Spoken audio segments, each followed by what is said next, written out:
What's going on, fellas? Today I'm gonna be trying this Easyseal LS with the UV in it.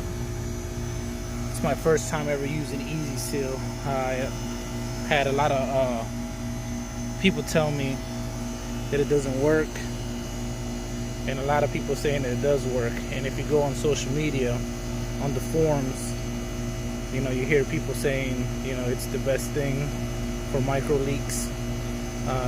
This customer, I've done a leak check on it before, and it has never, I have never been able to find a leak. And usually I gas her up like about a pound or two. I think like every 2 years, or maybe at time, you know. I know for sure last summer I did. And I'm back now, so we're gonna try this. It's the first time. So they say you got to put it on, has a quick connect right there. All my hoses have been purged, and you can do it from discharge line going into your manifold gauges and coming out your refrigerant hose into the suction. But you can also do it if you're charging up the unit. So I got my refrigerant already hooked up. Everything's already purged. So now I'm just gonna go ahead and open her up and see what happens. So I'm gonna go ahead and put my suction hose on real quick. Just bear with me, I'm doing everything one-handed. Alright, that's in. Since it purged, you saw it change color.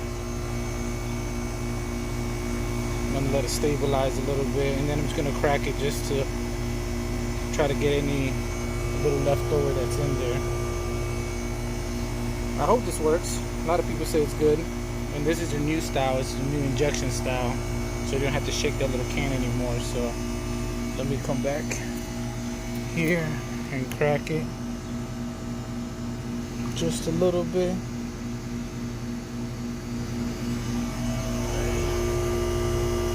See it go in. I think that's good. That's probably all we're gonna get out of it. So it's as simple as that. And maybe I'll do an update video when I come back and do the maintenance. All right, man. Thanks. Everybody stay safe. Wear masks. Wash your hands. Wear gloves. Stay protected, man. Talk to you guys later.